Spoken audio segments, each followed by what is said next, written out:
Assalamualaikum warahmatullahi wabarakatuh. Perkenalkan, nama saya Iwan Orbita dari kelas N NIM akhir 053 dengan mata kuliah manajemen agroekosistem dengan aspek hama dan penyakit tumbuhan.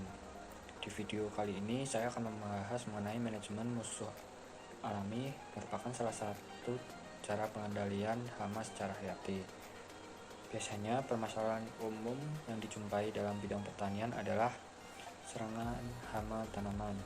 Untuk itu, dengan berbagai cara atau upaya, manusia selalu berusaha untuk mengendalikan populasi hama. Salah satu teknik pengendalian hama yang dapat dilakukan yaitu dengan pemanfaatan musuh alami.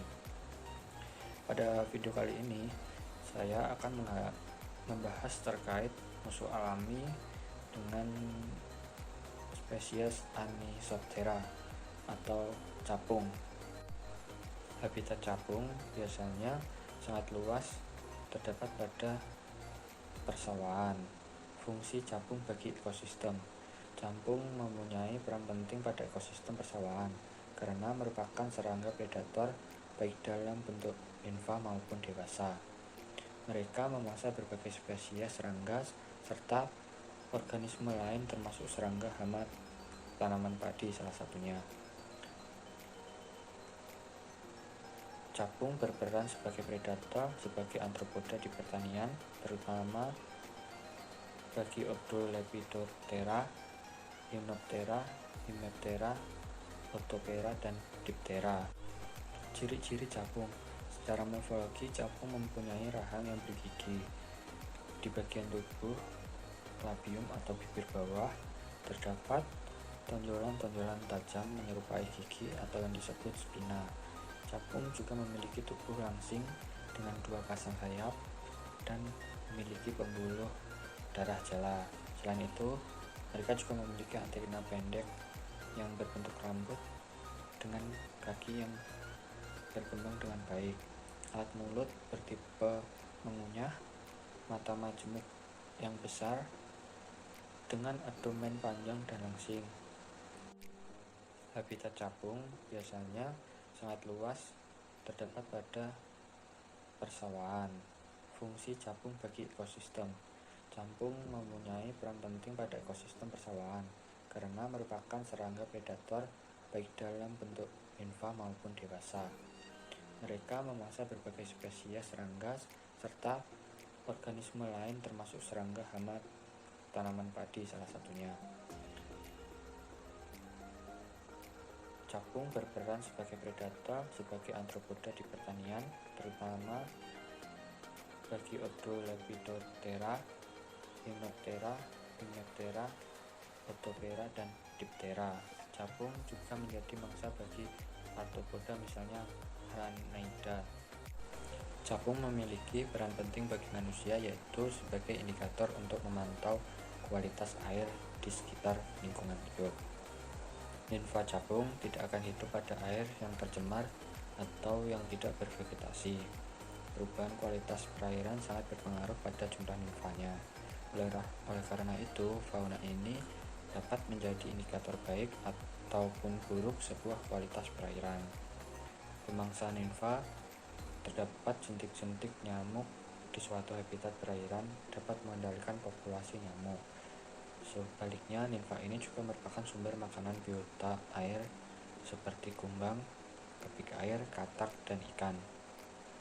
Nimfa ini memangsa serangga-serangga kecil yang hidup di dalam air. Ia dapat menampung polutan bersifat racun yang berasal dari mangsanya.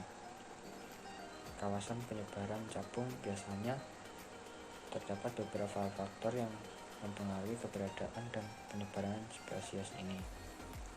Beberapa faktor pembatas keberadaan serta penyebaran mereka dalam suatu habitat adalah tipe habitat, ketersediaan pakan, serta interaksi yang terkait dengan siklus kehidupannya. Semua faktor tersebut saling berhubungan dan berpengaruh satu sama lain. Di samping itu, pengaruh suhu, kelembapan, intensitas cahaya, dan kecepatan angin juga berpengaruh terhadap keberadaan capung.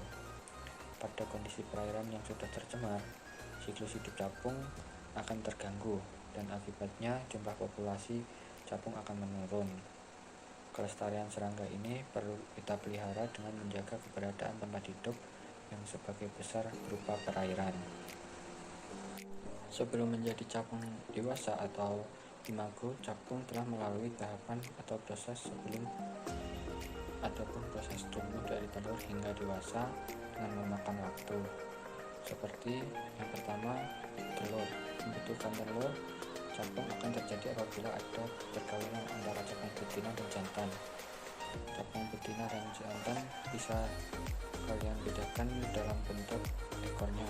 Capung betina memiliki ekor seperti gunting sehingga ada dua ujung yang lancip, sementara capung jantan memiliki ujung berpempen.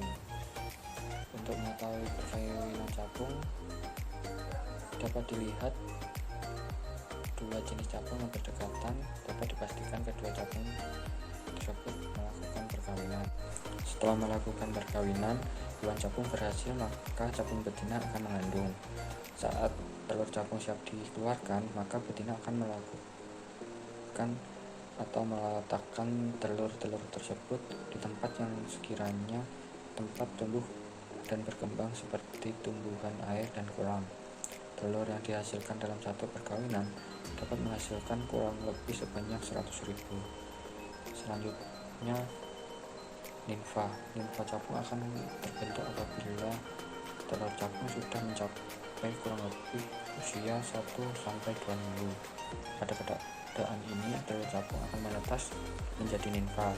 Tempat di mana nimfa bisa hidup berada di air, namun jika sudah cukup bisa hidup di darat, maka nimfa akan berpindah lokasi. Pada saat nimfa di air dapat bertahan hidup, maka akan mencari hewan yang sebagai sumber makanannya. Pada saat selanjutnya yaitu capung dewasa. Capung dewasa yang sudah hidup di alam tentunya berhasil dari proses pergantian kulit selama 8-12 kali untuk menjadi nimfa. Selama menjadi nimfa, terdapat pergantian kulit dan perubahan bentuk dialami oleh capung mulai dari kecil hingga dewasa. Proses pergantian kulit ini membutuhkan waktu yang cukup lama.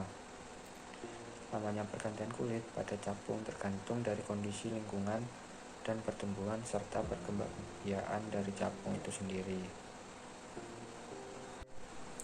Sekian penjelasan dari saya, semoga bermanfaat. Kurang lebihnya saya mohon maaf. Assalamualaikum warahmatullahi wabarakatuh.